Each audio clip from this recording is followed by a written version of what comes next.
All right. We are in Photoshop. We have straightened this the top of this photograph. It was crooked. We rotated the image, going image, image rotation. We had the crop tool selected and used the straighten tool.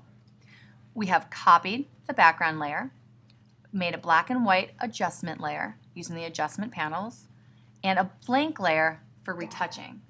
So what we're going to do here is start retouching, because tomorrow when you have lab, I think this would be a great place for you to work. I'm going to zoom in, Command plus, to at least 100%. I'm going to use the space bar, switch to the hand, pick a really messy area. You have a couple of different retouching tools. I'm going to start with the spot healing brush. The spot healing brush is cool for a couple of reasons. One is you do not need to sample an area before you start retouching, but you do need to tell it where to sample for layers.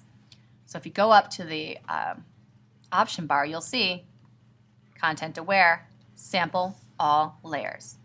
That's all you need to do with this tool. You don't need to option click to select a source, right?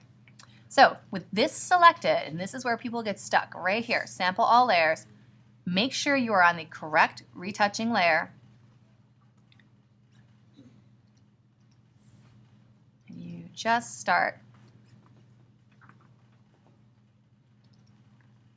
And you can see how amazing this tool is. Right? You don't want to make big, great sweeping gestures, because when you're learning to retouch, sometimes if you can lose the overall photographic texture of the grain, and that can be where you notice you're retouching. Now, if I turn my retouching layer on and off, you can see where we've started. The benefit of using the healing brush and the spot healing brush are that they blend the corrected, right? So I'm correcting this. I'm going to switch to this tool, healing brush tool. When I option click to set a source, it blends that source into the destination. It blends it considering texture and luminosity. The clone stamp, copy and pastes absolutely. So the clone stamp is great for areas of high contrast or where you need to keep a pattern. In this case, because it's very soft and it's the sky, a tool that blends, like the healing brush or the spot healing brush, is a better solution. With the healing brush selected, I need to go again to my option bar, make sure that I'm not just sampling on my current layer, because what lives on my current layer? Nothing, just that retouching. So I need to go to current and below. If I don't want to click and I just start doing it, it's going to say, hey, you need to option click to define a source point. No problem. I'm going to zoom in a little bit more. Change your brush size with the brackets next to the letter P. Option click to pick up a clean area, and you'll notice that it loads that clean area onto the cursor, right? So you see, if I move, let me make it bigger. You can see the area I sampled. Option click loads that clean area onto the cursor, and then you just go over the spot and click. Watch this. Option click, you'll see it load. Now I need to click. Do you see where those little crosshairs are? Right above and to the left of the circle? That is where you're sampling from. You want to make sure that you are not sampling. So if I option click here and I go over here, I'm going to have my crosshairs over a non-clean source. And you can see that it doesn't copy it absolutely like the clone tool would do. It's trying to blend it in. It's trying to make you happy, right? So let's go up in the healing brush and get rid of that. Oops, I have it set on nonlinear. Let me go back and turn that off. All right. Let's see an example of when we'd want to use the clone stamp. In order to do that, I'm going to make a mess. There we go. When you have an area that is white and black like this, very high contrast, if I try and use my spot healing brush to fix it,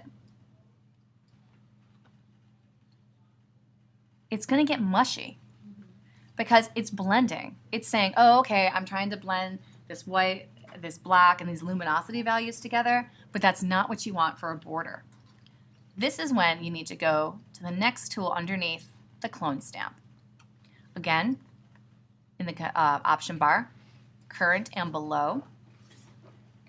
In this case, I'm going to make it a large brush, option, click, and you see how it loads? Yeah, what is current and below? You said the layers? It's, if you have it on current layer, it's sampling only that layer, so it basically won't do anything. Oh, okay. Yeah, you want it to sample current layer and below.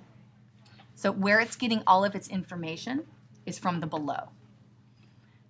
So you can see that if I option click here and I get that line loaded on my cursor, all I have to do is kind of line it back up and move slowly. I did, however, repeat a pattern here. So I'm going to option click to get rid of that pattern. That's how you can tell that something has been cloned, when you do not option click enough and you start to repeat a pattern. So what are the best tools for the sky? I would suggest starting with spot healing brush. The patch tool also is a great selection. The patch tool in CS6 needs to be on a layer with pixels. In Creative Cloud, there is an option for use current and below. So if you want to use the patch tool, you got to come down and have the background copy selected. The patch tool works in a very similar way to the spot healing brush.